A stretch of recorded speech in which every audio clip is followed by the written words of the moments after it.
you brought up Mercedes. I wanted to ask you, like, what have you thought about the kind of the discourse from the kind of like the people that are not too much fans of Mercedes? Like, I've seen it even in the chat. I know Josh had to respond to it, and Yeah.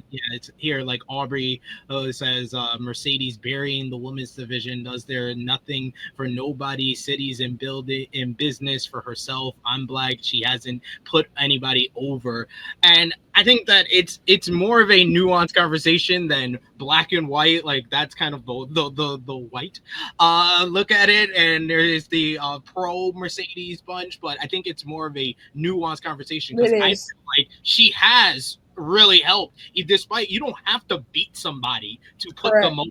You do not have to do that. I think that if you think of her just beating people, it's her not putting someone over, then you don't understand wrestling, in my opinion. Absolutely. That's Um, ridiculous.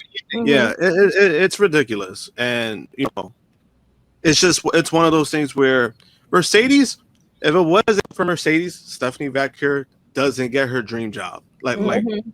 Let's come on, let's call it like it is. And the reason why I responded because then he started saying, "Oh, she has creative control." Mm-hmm. Can we just cut the bullshit when it comes to that? Like, he doesn't have creative control. You're telling me she has creative control for like what 4 or 5 different companies? Just stop. Just Yeah. stop already. And Like, just it's let them ridiculous. say that they believe in her and this is what they want to ride behind. Why they can't just let people just do that? And this is what they want. They know people are going to come in and fill seats because they want to see her. And why you just can't respect that and love that she can bring people and have people in seats and she has a product that she's giving to everyone that everyone absolutely like loves. Yeah, I This think was that, oh, go ahead. No, go ahead, no. Larry. You can go. Okay. There you could go. You go. I think that Mercedes and what she's doing right now, I think like there's two separate arguments, right? Like I think like there's a very valid argument of just like if we have the TBS title on this person and we're doing a world title match, there's no TBS title match, and we barely seeing other women on television, and there's nothing really announced for the rest of the women's division for All In. And I'm worried because I want to see more women on the card. I do think like that's a completely separate argument.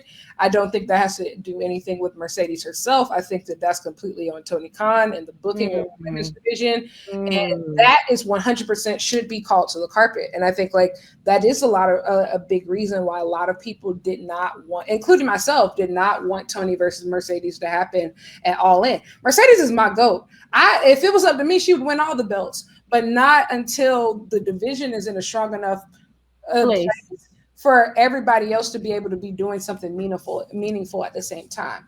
But when it comes to Mercedes herself, she is a once in a lifetime type of talent.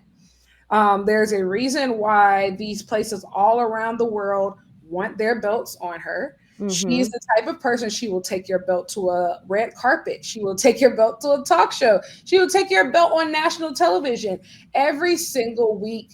And she will actually defend these titles. And it's proof.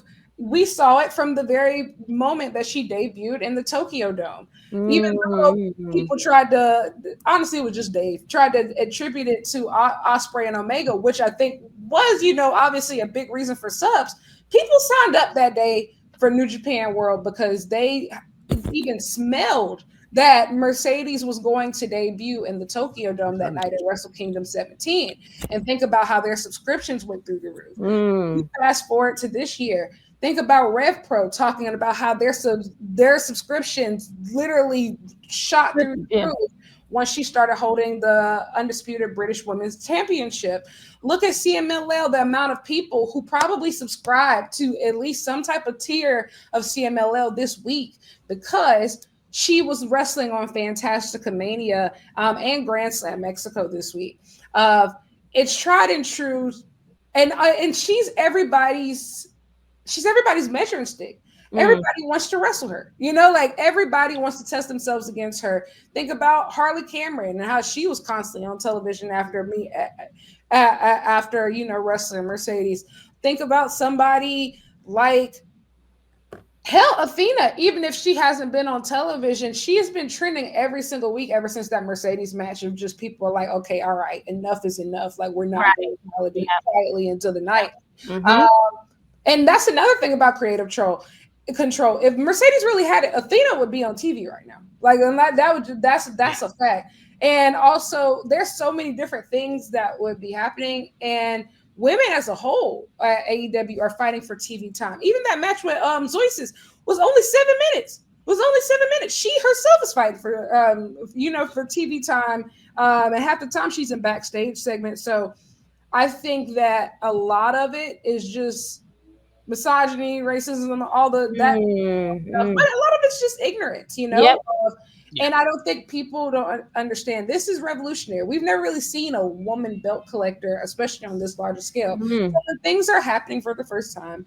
It often scares people who are closed-minded. And I even think about at that time when Kenny was belt collector of how, listen, think about all the ratings and pay-per-view sales that Impact and TNA was getting off his back. AAA, people like, tuning in to AAA off his back. And you can see what happened afterward as direct proof of, the impact he had, because look what happened after he dropped those titles, So this is what S-tier talents do, like this is what the greats do.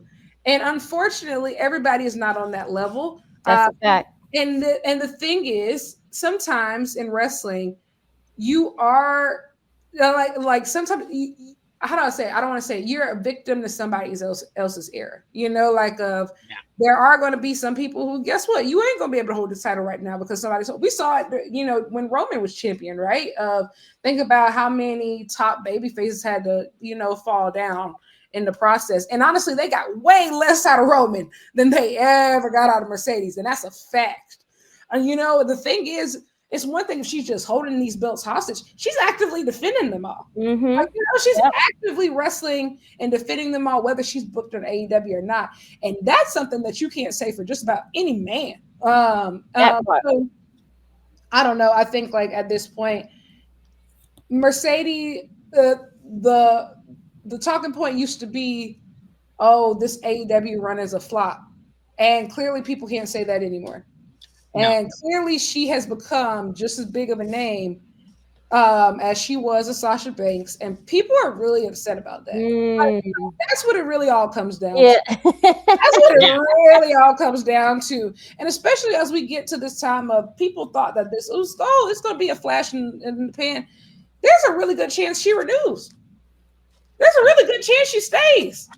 And that's really, really, really going to shake the table. And the people just aren't ready for that. And I wish they would just be honest about it.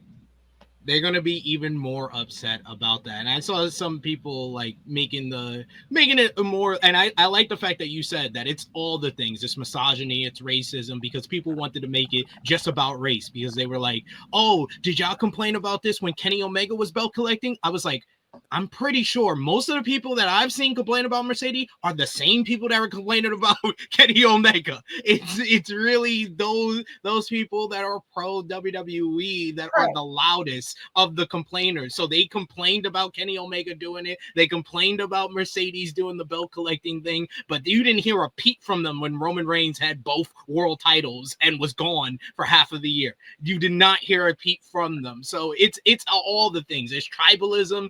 It's racism, it's misogyny, the list goes on and on. That's why I said it's more of a nuanced conversation, and I like the fact we were all able to kind of give our viewpoint on it, even in the chat. So had to bring that up because Mercedes was in the news for not just winning titles, but for winning hearts, because she has announced that she is a new relationship in her life, as Mercedes Mone and the Beast Mortos are reportedly involved romantically. And TMZ has confirmed that the AEW TBS champion is in a relationship with Mortos after speculation of such began flying from an Instagram story post by Mortos of the two in Mexico together. TMZ. Oh, sorry. Wow. God damn. I'm not mad at her.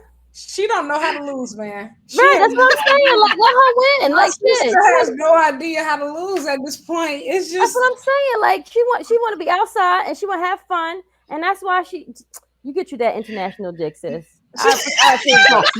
and I'm a very rich bitch. Very rich. That's Very a quote.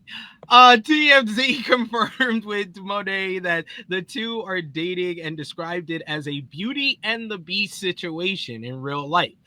No word on how long the two have been involved romantically.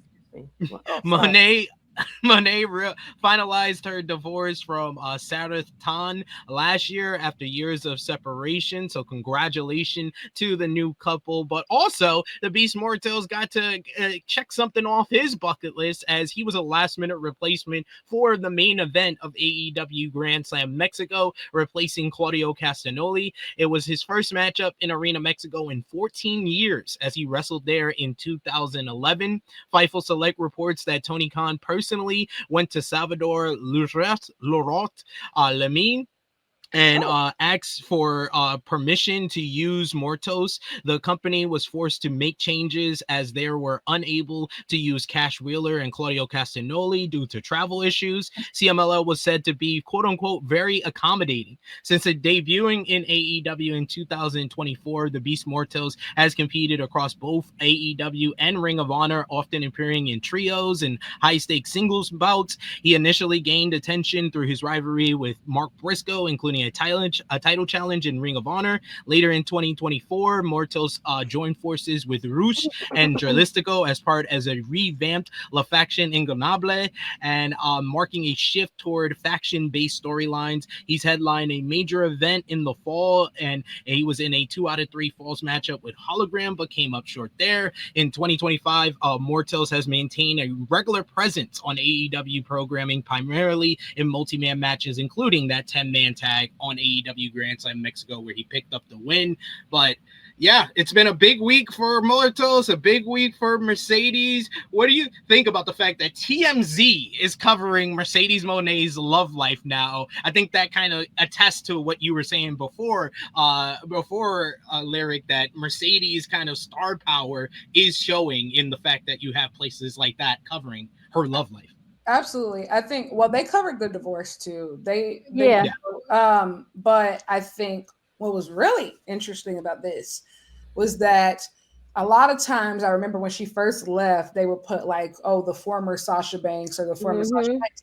It was just Mercedes in the title. Honestly, they didn't even put the word Sasha Banks until a little further down in the article, which I think is very powerful that she's built that name, that like, you know, like that name recognition and value for herself.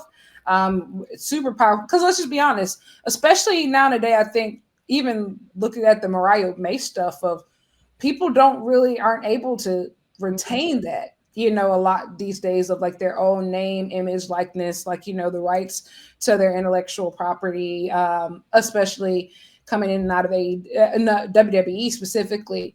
And so it's really powerful that she's been able to do that on her own. And even if you looked at the engagement that day, like I looked through all the articles that TMZ posted that day, that was the third highest engagement for anything they posted all day. Second only to R. Kelly getting poisoned in jail. And the Tyler Perry suit, you know, sorry. Oh, my fault, y'all. I didn't know that first part. That's probably like, what the fuck? And the Tyler Perry lawsuit announcement. Yeah. But she was right, and it was very close. Like I would have said, like that. I think at the time the R. Kelly thing had about like 1K likes, and the Tyler Perry suit had around 900-ish, and Mercedes was about like I think 860 last when I checked that day. So like it's pretty close, you know. Now it could part of that be because wrestling fans are chronically online. Well, yes. But I think wrestling fans kind of already knew about it. I think that's the story to take out of it. This, you know, not like the actual relationship itself. It's the fact that people care about what she's doing in her own name and her own capacity, and they're labeling her AEW star. You know, whether you like it or not, you know, things are definitely changing and evolving. And not even just for her. I think I've seen starting to see things here and there for like other people in AEW as well. But obviously, I would say she's probably like the most recognizable of a lot of these people. But yeah, I'm really happy for her. Like and I'm really happy. I am just very very happy to see her build the life that she wants, because I think a lot of times, especially for women in wrestling in all capacities, you often have to take the life that you're given to be a part of this in any type of capacity. That goes for the wrestlers, that goes for the people behind the scenes, that goes for media. You really have to, a lot of times you really just have to take whatever scraps are handed to you just for the sake of saying that you were at the table. And so like, to see her just be able to like create and build the life she wants, especially after so many people told her she couldn't have it, and still are telling her she can't have it, you can't do this, and to continue to do it. I think it's just powerful and it's inspiring, especially as somebody who's been watching her since I was a teenager.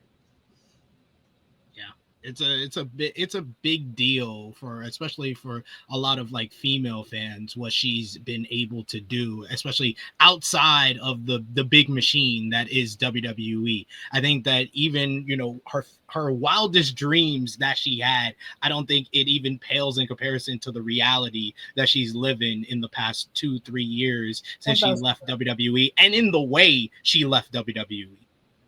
I think also too, of just like, let's just be realistic. If she went back to WWE right now, what would she do, and would it come close to any of this? No. Like WWE is clearly in that phasing out the 4 Horsewomen era. Like it's very clear they're phasing it out. And although she's younger than the rest of them, she's going to be looped in with them, and they're gonna have to make her pay at least a little bit for leaving. Like how they do a couple humiliation rituals, like. What is there to go back to aside from maybe a Hall of Fame induction ceremony? Like, what is there genuinely as far as career milestones worth doing that's must have? You can't say that the matches are going to be better. You can't say that the experiences are going to be more unique. You can't say that the opponent quality is going to be there. She's wrestling better opponents than she's ever wrestled. And outside of like a Rhea Ripley and maybe Julia, she's faced everybody who's a top female star in WWE. And they would have no intentions of her actually beating either of those, maybe Julia, but she's not beating Rhea. They gonna have her looking up at the lights for Tiff Strat. 1, 2, 3. Okay. They gonna have her looking up at the lights for Lyra. Yep. They're gonna have her putting everybody over, and we're gonna do it again and again and again. Like, and she knows how it goes. She knows how it goes. They're gonna put her and Naomi in a tag team, her and Bailey in a tag team, and be like, oh my God, they're gonna feed you nostalgia.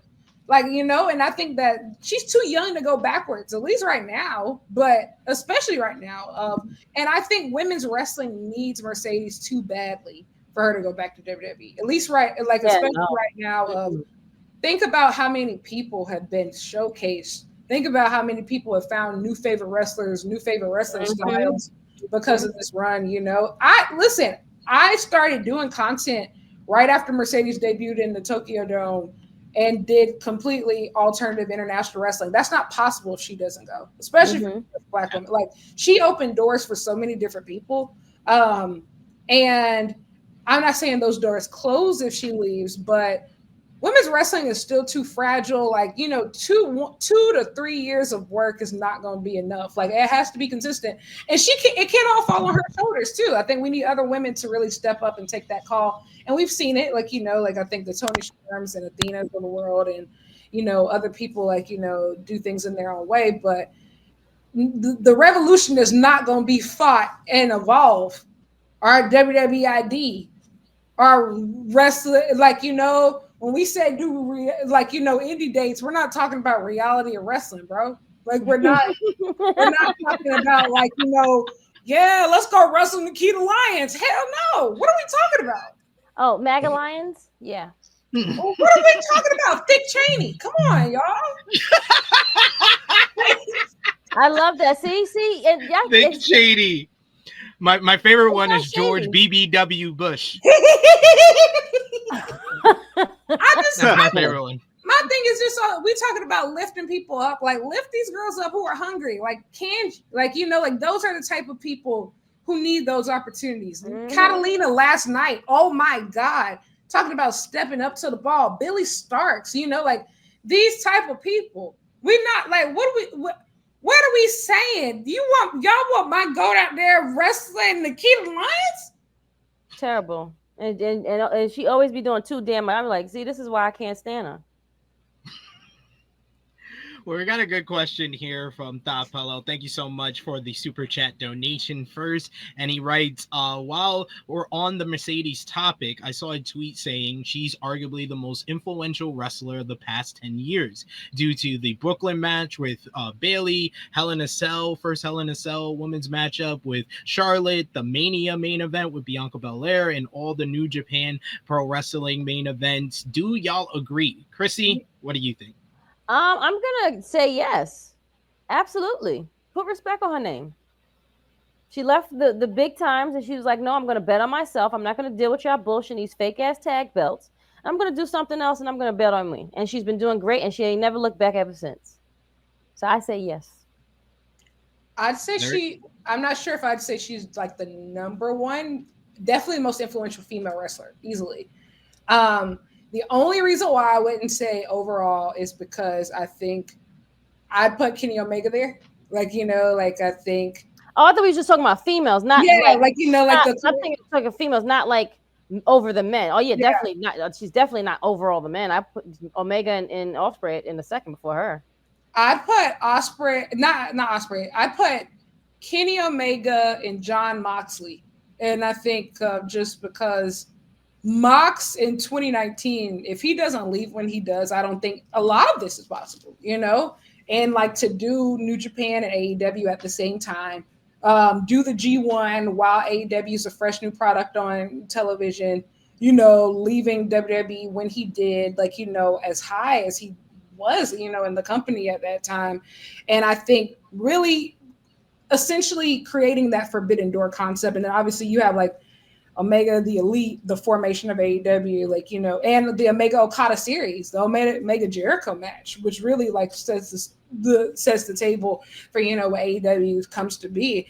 But I don't think that these gaps are far apart, especially when you think about Mercedes specifically. I don't want to and there's been a lot of conversations about influence, especially about I don't know, with this Bella's interview and a whole bunch of things. But the truth is, I don't think that women's wrestling in North America was ever taught to aspire for much. I think we call certain things trailblazers and legendary, and they can be considered that in certain contexts as far as getting the WWE in front of a different audience, bringing more women into the fold via reality television, right? Of growing that type of popularity in mainstream audiences and red carpets and things like that. And I completely agree. That is trailblazing in that regard. But when it comes to the actual wrestling of it all, women's wrestling was never taught and here to aspire to much. Mercedes created, maintained, and elevated a completely new standard for North American women's wrestling, and I think you see it in people like Billy Starks, who grew up watching Ring of Honor and, all these other promotions just as much as she did WWE. Or you see it in some of these people of being able, even Willow and Athena, they talk about watching Japanese wrestling and she created a subgenre essentially of of what women wrestlers can want to be, and the heights and goals that they can aspire for themselves. And to do that less than a decade out from the last bra and panties match, that's powerful.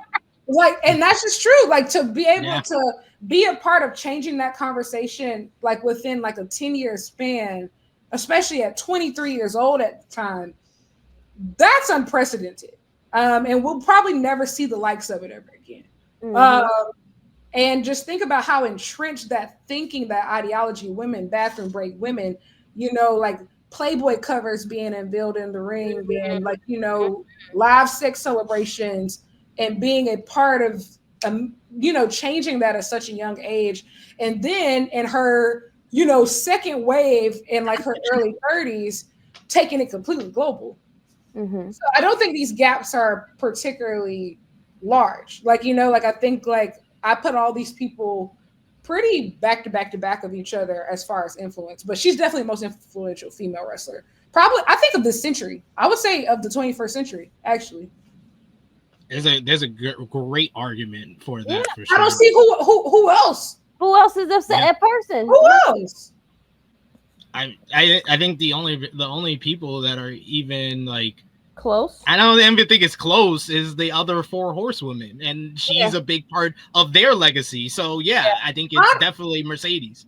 I'm gonna be honest, I don't think they come close. I just genuinely don't. You don't see. There's not. You don't hear these girls pointing to any, maybe except for maybe Lyra or the people who are like Irish. Like of as much as Becky accomplished. When you come to like her match catalog, like how many people like did it like inspired? Are people really pointing to that, saying like, "Oh yeah, that made me want to be a wrestler. Or that made me want to do this. That made me want to do that." We don't hear that. Like unless I'm just completely out the loop. All I hear is Becky's had a bunch of great matches, but I don't think there's any match that's more influential to WWE's women's division more than the Brooklyn match with Bayley. I think being one of the most influential WWE superstars and being one of the most influential wrestlers are two completely different things. Yep. And I think that Becky Lynch is one of the greatest WWE superstars of all time. Right? Yeah. But when it comes to being one of the greatest wrestlers of all time, none of these people enter the conversation except for Mercedes. Good point there. Josh, the final one. What do you think? Do you think Mercedes is the most influential wrestler of the past 10 years? I think one of. I necessarily won't put number one, but I think there's a strong argument. Just because of the things that she's accomplished and a lot of firsts, right? With WWE, right? She was the first, her and Bianca, first 2 black women to main event WrestleMania. Hell in a Cell, when it came to that, the first 2 women to have a match in Hell in a Cell, she was involved. You talk about the takeover match, right? The Brooklyn takeover match, right? That's another thing. So there's a lot that you could, you could have an argument about, that you could say. So, a lot of people downplay it just because they don't like Mercedes for a lot of stupid reasons. But again, like there's strong arguments when it comes to that. I just don't put her number one just because, like, Kenny Omega, that was mentioned. He's definitely up there, and I think even to an extent, Cody Rhodes is up there.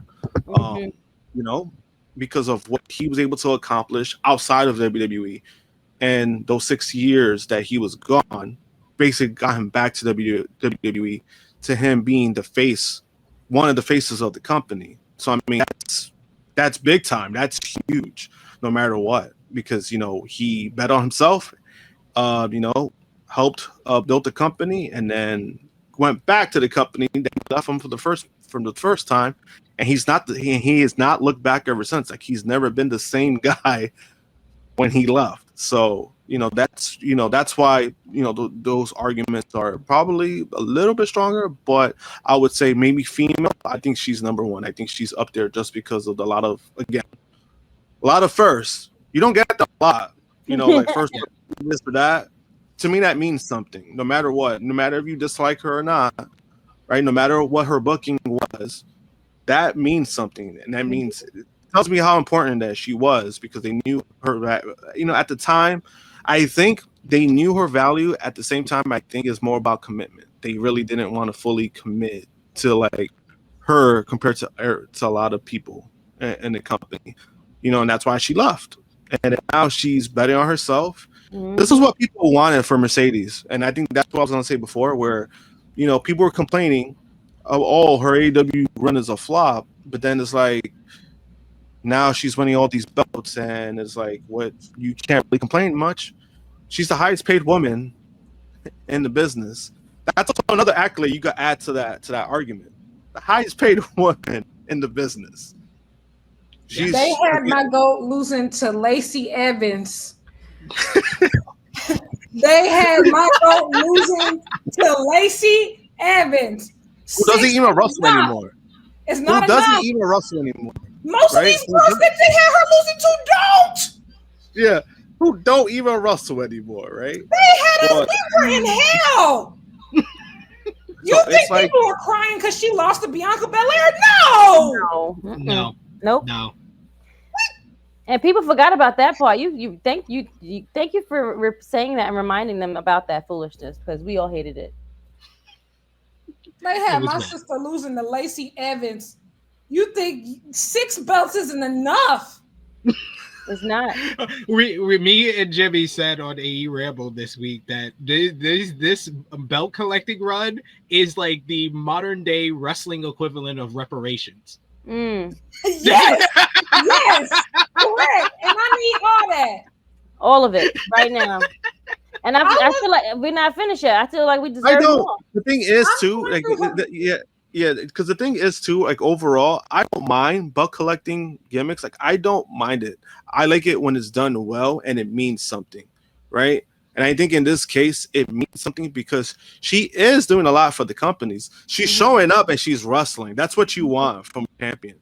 So she's doing a lot, and again, she is bringing in fans. There's a lot of fans who, you know, followed her, like, you know, when she was Sasha Banks, and they followed her along the road. Like there's been a lot of them that I've seen, and they still follow her career, you know. So, you know, I've never minded. I don't mind a belt collecting run because, again, as long as you're helping those companies, if you're legit doing something that's significant for them, then that should matter. And I think she's been doing that.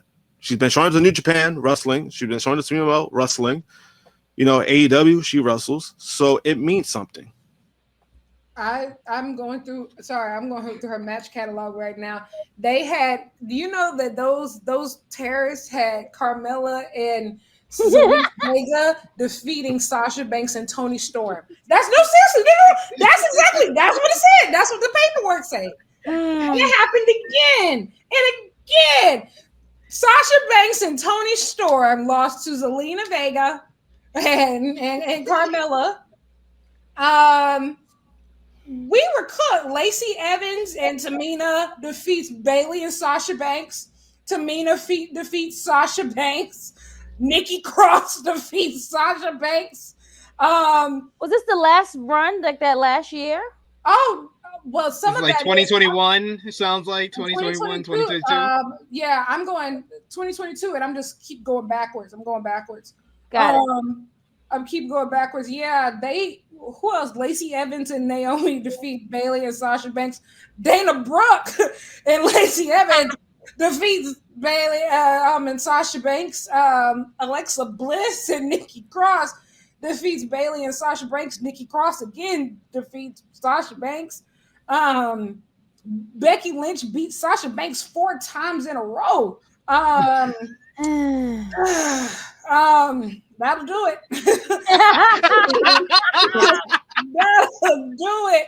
That'll do it. That'll be last straw, right? Had my sister in hell. Tamina defeats Sasha Banks. Where else? Yeah, that we were cooked. We were cooked. It's not Nia Jackson. Tamina defeats Bayley and Sasha Banks. Ruby Riott defeated Sasha Banks. Oh my God! When you listen to this, does it feel like your brain is going crazy? Alicia Fox and Dana Brooke defeats Bayley and Sasha Banks. Alexa Bliss defeated Sasha Banks 4 nights in a row. I've mentally erased this from my memory. Like, Yeah, you're bringing it all back. Nia Jax beat Sasha Banks 5 nights in a row. I will never erase it from my memory. I will always have the receipts ready, because when they tell us it's too much, I'm going to say it's not enough. It's not enough. Just read off the list. It's not enough. It's never enough. It's never enough. We had her at hell. She had to pull up that entire division. Oh, such and such needs a 3 3/4 tonight. Such and such needs a 4.5 on this pay-per-view. I got you, big bro. Yeah, look up at the lights. Yeah, it comes with a twisted bliss. Yeah,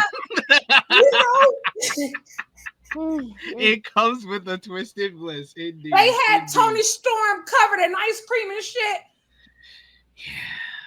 Made her quit. She was about to quit the whole business. She was ready to quit the business. She lost her smile. She lost her love for the game.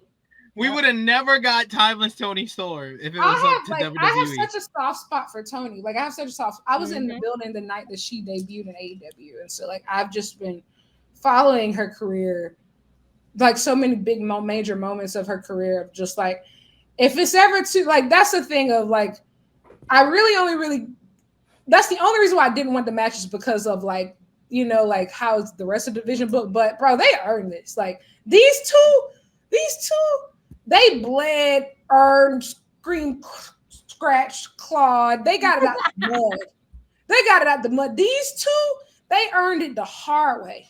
Like the hard way.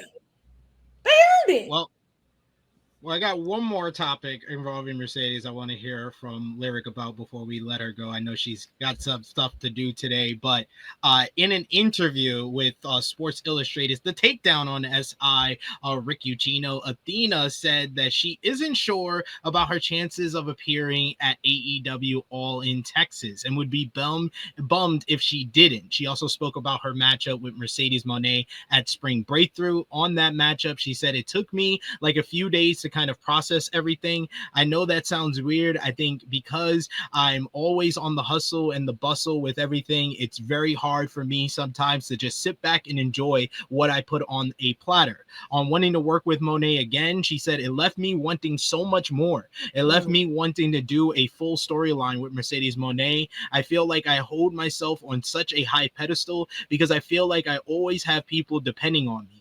Down from my indie company down to my ROH locker room, we put our hearts on a platter, and I felt like in that moment I was proud of myself. On All In Texas, she said, I don't know if that's in my stars. If not, I have a Ring of Honor pay-per-view that I will probably be defending my championship on. You know, I would probably be super bummed out if I wasn't on All In, but honestly, there's still time. This led to a new report from the Wrestling Observer newsletter that stated that Mercedes Mone wanted to lose to Athena during the Owen Hart Cup tournament, building to a rematch between the two in July at All In Texas. Instead, Mone won that match and then won the Owen Hart tournament and will now face Toni Storm at All In. Storm, meanwhile, was initially planned to face Mariah May again at All In Texas, according to Wrestling Observer newsletter. However, May decided to leave AEW and go to WWE instead, where she now wrestles as Blake Monroe on NXT. Athena has since returned to Ring of Honor and was a part of the Global Wars taping in Mexico. It remains to be seen if she will be part of All In next year, although she has expressed interest in doing so. This report, though, was soon debunked by a separate report from Fightful Select that stated that Athena versus Monet was never the plan at all for All In Texas. This Wrestling Observer newsletter report has been refuted by a number of AEW sources. Fightful reports that Mercedes hasn't been opposed to losing to anyone. It just hasn't been broached during the course of the push she's been on. We can't speak to her personal pitches regarding losing to Athena in the Owen, but the plan for Toni Storm versus Mercedes Moné has been on the books and in the cards for All In since last year, even while Mariah May was still champion. Mariah May had informed AEW she'd be leaving in February, but by then AEW had already long had their creative plans for Mercedes versus Toni Storm set. Fightful was told that Mariah May leaving didn't affect those plans whatsoever. It only affected the early discussions as to who Mariah May would face if she was still around. There were early discussions initially for Mariah May to compete in a non-title feud. One source indicated that the plan for Mercedes versus Toni was something that was planned even as far back as a year before this show coming up on July 12th.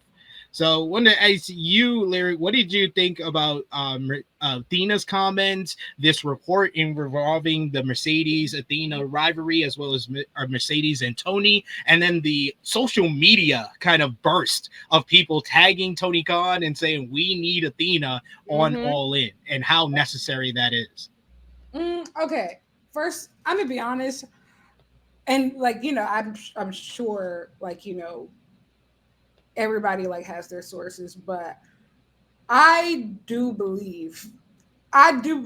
rarely believe Dave, but I do think that the Observer report was correct. And I think that AEW's just gotten better from a PR standpoint. Of like, you know, like, let's not pretend like all this was hinged on Mariah, but let's just be clear. The way that they drug it out as long as they did, I 1000% believe that they were going to like drag it all the way back to All In of just, we were already 18 months in, you know, we were already 18 months in. And so my thing is, and if that was already the plan a year ago, they would have started planting seeds a year ago. The way that they planted seeds for Athena versus Mercedes a year ago. The way that they planted seeds for Omega Okada a year ago. They had Kenny come in a non-cleared just to plant seeds for that match because they knew that they wanted to run it, you know, at least a year from now. And so, like, I hear you, but I think let's just be real. And if we remember anything about how Toni versus Mariah was booked, they were not going to let that go unless they absolutely had to. Whether I liked it or not, derogatory. I said all that being said, though, I think the way that Athena has been handled has to be one of the biggest blemishes on AEW's remarkable 2025. And the thing is, portraying her as anything less than an equal to somebody like Mercedes or Toni is honestly insulting because, to be honest, as far as a pure wrestler, Athena's been the most consistent of the three for the last couple of years, you know, like Mercedes back in her groove, like, of course, like, she's the GOAT, but as far as these last couple of years since Ring of Honor, like, you know, since she started his Ring of Honor run, Athena has been the best pound for pound North American women's wrestler in the world. And anybody who's watched her can probably tell you that. And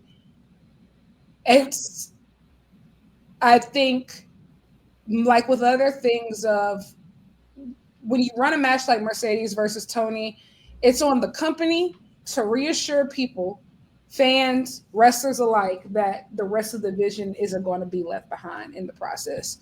And their failure to do so is not a reflection on Mercedes. It's not a reflection on Athena. It should follow on the booking. And I think they put Mercedes in a bad position now because people believe that her success has to come at the detriment of others, which isn't true. It's just they're being booked like shit, and that's just a fact, you know. And it's just really unfortunate. But I do believe that she better be on that All In card, or else the agendas that I'm about to let off, eyes haven't seen and ears haven't heard. I mean, I'm going to unleash an agenda so nasty and so rude. You think I'm talking about WWE? Truly. I'm about to talk about you like I talk about them other people. I'm about to talk about you like I talk about them people. And so, yeah, I just think that match was just so special, and there's just so much we could do. And I think that is one thing that I feel like Mercedes has been missing on this run, is because she's been winning so much, is that ability to create like a rivalry you can really sink your teeth into, because rivalries require a bit more give and take, you know, like I lose here, you lose there. Let's go back and forth. And yeah, it's only but so far you could go if everybody's losing, like, and I felt like what she was doing, Athena, was so special because it was being built right. Like, you had the teases from Billy, and then they intertwined with the Momo feud. Then Mercedes gets to wrestle Billy. Then we do all these tag matches on Collision, like these preview tags. Like, that's how big matches are typically built. Like, and like, imagine if we had gotten like a full couple months program of that, of them just consistently elevating higher and higher and higher and higher. Like, wow, I think that would have been powerful. And I think you can tell, like, I don't know, like they just made it so hard to really believe that this is a year in advance, because Tony versus Mercedes still feels thrown together. Like, it still feels last minute thrown together, even though she won the Owen tournament, everything. Like, it still feels, and that all falls on the booking. And so I hear Dave, I hear SRS, and I mean, I'll just be honest, from things that I had been hearing before, I had heard, like, obviously Mariah and Tony was the plan, and then, Mariah doesn't renew, and so, like, I figured that they were probably going to go for, like, Tony versus Mercedes just because it was the biggest match. And let's also be real, them ticket sales, they were not looking good. Like, the ticket sales were not looking good coming out of Dynasty, and once people figured out that Swerve was not going to win the belt. It really all comes down to the Death Riders, honestly. That's what it really comes down to. Of they turned people off for so long, and they thought that the tickets were going to move. But when they were stuck at 14, 15K forever, they were like, all right, we got to do something. Like, so we're going to run Tony versus Mercedes. We're going to give the Hangman FC what they want finally. I guess we won't wait on Darby, child. I guess that's what it really all comes down to at the end of the day. It's the Death Riders, and it's really unfortunate because it's just like that trickle down effect of how things affect the women's division, and how such a lack of care, a lack of care has just been given just across the board to the division as a whole. And so it's unfortunate, but Athena's on Collision tonight, All-Star tag. I think that they should honestly do Athena versus Thunder Rosa at All In. For the Ring of Honor Women's Championship. Obviously, you have Super Card of Honor the night before. I get it, but they're both from Texas. They're both actual AEW talent. Do a singles match on the card, and I think that they were building Thekla versus Jamie to be that match on the card, but Jamie's injured, so. Yeah. I think that makes sense. Like, Athena deserves a singles match on this card. Like, it would be, I guess, like, if we had to take her in a tag match, cool. If we had to take her in a Casino Gauntlet, I guess. Yeah, that was my whole day, because you have so many talented women that might miss out on this card. Willow Nightingale, Chris Statlander, Megan Bain. I think that you got to do like a Casino Gauntlet, because you have the two main titles in this one big matchup at All In Texas. Let's get as many women as possible, and imagine the pop for Athena coming out in the Casino Gauntlet if they make it how they usually make the Casino Gauntlet, where we don't know the participants in it, and Athena gets that big pop coming out. I think that would be a great moment for her. Yeah, but I still think it's not enough. Like, it's not enough. With as much, like, Athena put women's wrestling on her back in a way that didn't have the same attention that Mercedes has gotten, but it's just as powerful, if not more. I think she's putting together her own self-produced women's wrestling show for Metroplex Wrestling. Think about, like, so many girls like Maya World, London Dior, who are talking about, like, Athena is literally in a gym with them every single week, training with this younger generation. She took Billy Starks under her wing. Look at the talent that she's turned into. As far as doing the hard, nitty-gritty work of elevating women's wrestling, nobody has done it more at such a thankless and selfless level as Athena. She deserves.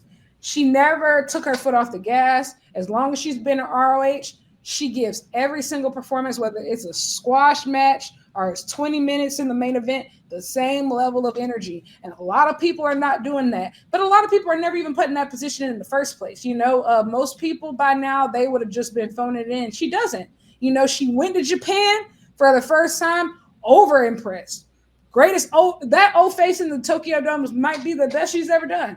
So the thing there, you know, wrestled in Korakuen Hall, best Declan match in what, 2-3 years? I mean, absolutely incredible. Like, just best in the world, best in the world level talent. I even talked about today, like after Sari versus Suri, with the whole IWGP Women's Championship match, Athena's the only non-Japanese woman qualified to ever hold that belt at this point. Like, she's the only person who would even make sense holding the IWGP title. She's the only person, only one, maybe Tony, you know, just because, like, you know, she has a history for it. But like, they're like, yeah, it's just a Casino Gauntlet is not enough, unless she's going to like finally win. I want her to win it. Yeah, I want her to win it as well. Yeah, she's from Texas. She should be the one to win it. But I still think like she deserves more than that. And I think her Ring of Honor title reign deserves more than that. Of just, if you're going to shackle her with that belt for as long as you have, make it mean something, you know, make it worth something. She put in the work, and she runs Texas. Like, I think she deserves it.